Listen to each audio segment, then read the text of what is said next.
Welcome back to Love English. I'm Leila, and today I want to help you sound more polite in English. Now, we know that in English saying please and thank you is so important. You probably also know that as well as thank you, thanks, cheers, ta, more formally, I'm very grateful, I really appreciate that. All these expressions can express thanks. Now, the thing is, sometimes you can get it wrong. And using certain phrases and expressions that you think might be perfectly acceptable, and indeed are in many of your languages, can actually sound a little bit rude in English. So, I'm going to explain 8 of those expressions and the more polite alternative that you can use. I'm not going to focus on too much grammar, but instead I'm just going to give you some fixed expressions to make you sound more polite and to encourage good conversation in English. Now remember, we always say please and thank you in British English. Again, sometimes in other languages it's the intonation of your voice, the pitch and tone that can express politeness. In English, you really need both, as well as some of these expressions that I'm going to explain. Now, if you haven't already, make sure that you subscribe, click that little red button below. And if you are already a subscriber, have you signed up for notifications? That means that you will be one of the first to be notified when we, Sabrah and I, upload brand new lessons, which also means we'll be responding to you guys first. We always respond to comments on our lessons, especially in the first few days. So click that little bell button, and when those 2 lines appear either side, you are signed up for notifications. Make sure that you are part of the Love English community to help you learn English and sound more polite. So I just want to say thank you to some of you guys in your language for taking the time to subscribe and watch this lesson. So, gracias, grazie, merci, arigato, danke, spasiba, efcharisto. Okay, I did my best with the pronunciation there. If I did get it wrong, try correcting me, tell me in the comments box below. And of course, if I didn't say thank you in your language, then write it below, tell me how to say it, and I will say thank you to you in the next lesson. I may even mention your name. So, let's get started. 8 expressions that you should never say to make you sound more polite and avoid being rude in British English. Okay, number 1, and I'll tell you a story to go with this. Number 1 is want. Do not say I want. Don't go to Starbucks or Costa and say I want a coffee, I want a latte, I want a mocha. I want is far too direct and it really does sound rude. I was once with a student in Harrods and he was ordering, very sweetly, some chocolates for me. He said, I want that chocolate, I want that chocolate, I want that chocolate. I told him, no, don't say I want. Say, I'd like, I would like. Contract it, I'd like. I'd like to buy, I'd like to have, I'd like that chocolate, I'd like to help you. Whatever it might be, say I'd like, I would like. There we go, put the noun or the verb on the end. With preposition to and the infinitive verb, I'd like to eat some chocolate. I'd like to buy a coffee. I'd like a mocha choco loca loca latte.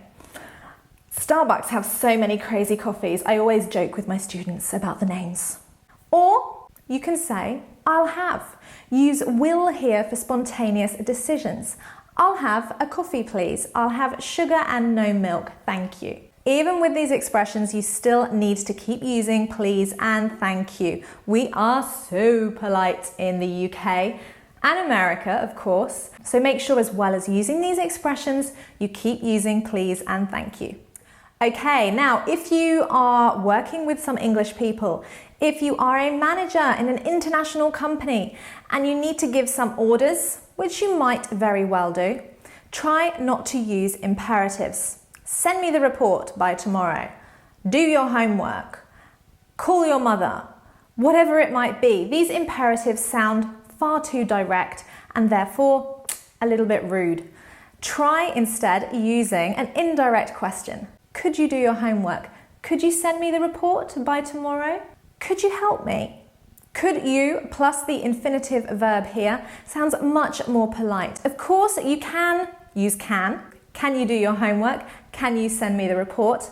This really expresses a little bit more ability and is a little less formal. It's perfectly polite, so you can also use it. Could you send me? Could you help me? Could you do? And can you? That's not too difficult. Now, if you are a little bit busy and someone's trying to get your attention, your help, then don't say, leave me alone, go away. Doesn't sound good. Ask them, could you give me a minute, please? Could you give me 5 minutes and I'll be right with you? Or, I'm sorry, I'm a little busy at the moment. I can't help you. I'm sorry, I'm a little busy at the moment. Whatever it might be, don't say go away or leave me alone. It's really too rude. Okay, if you're organising to meet up with someone, if you're trying to arrange a meeting and you want to know when somebody is available, again, don't say tell me when you're free, tell me when you're available.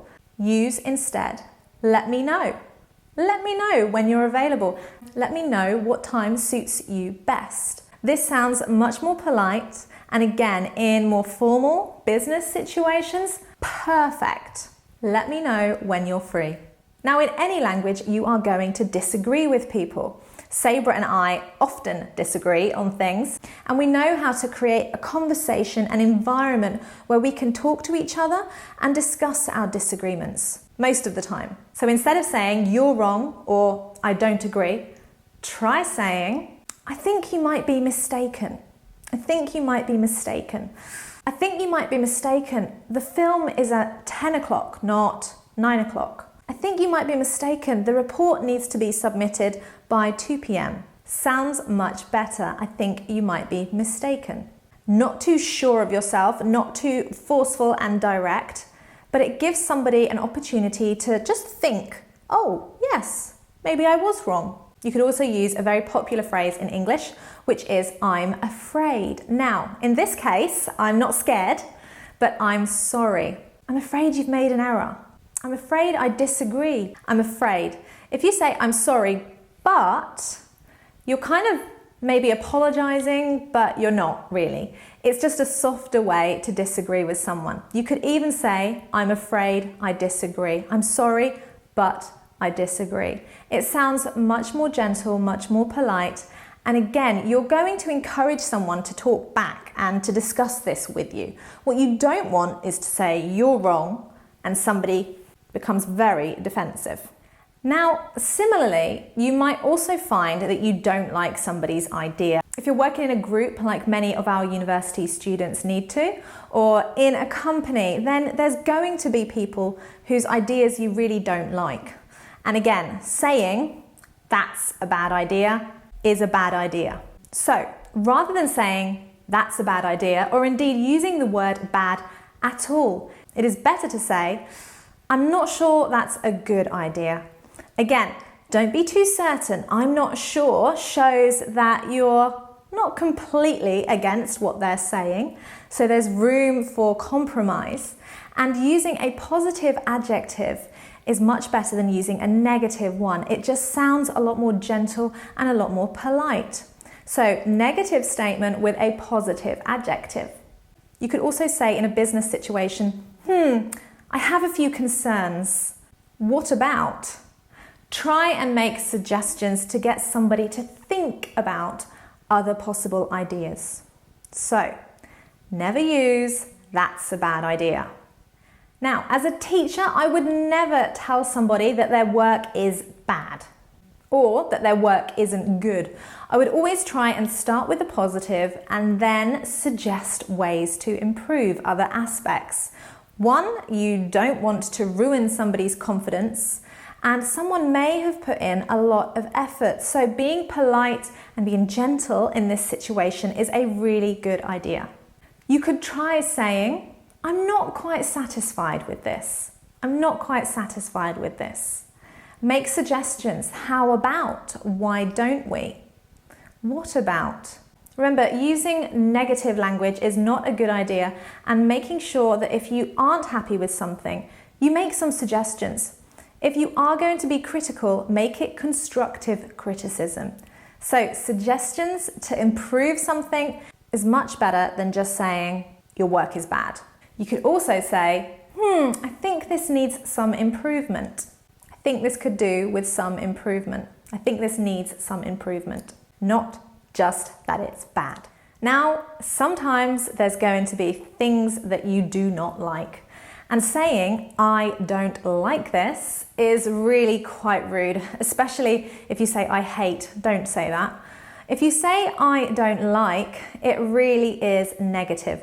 It's much better to say what you actually do like. So instead of saying, I don't like this soup, you could say, I'd prefer mushroom soup, or I'd prefer a hamburger. It shows actually what you do like rather than just expressing what you don't like. So don't be too rude.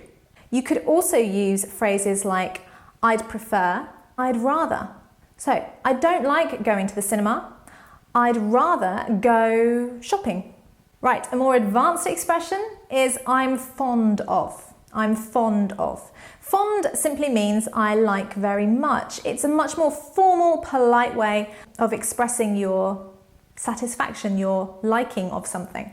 So to say I'm not fond of, I'm not fond of, again, there's that negative structure with a positive adjective, which sounds much better. So I'm not fond of football. I'd rather watch tennis. Much better than saying I don't like. Okay guys, I hope that lesson is going to help you sound a little bit more polite in English. Remember, number one rule is to avoid saying want. I want. I'd like, I'll have. Make sure that you try that next time you're ordering a coffee. Or indeed, comment in the box below, and why not request some lessons? Maybe you didn't like this lesson. Tell me if you didn't, but make sure that you do it in a polite way. Thank you so much for watching. Make sure that you subscribe, and don't forget to find us on Facebook, Instagram, and Twitter. You can find the links below in the description.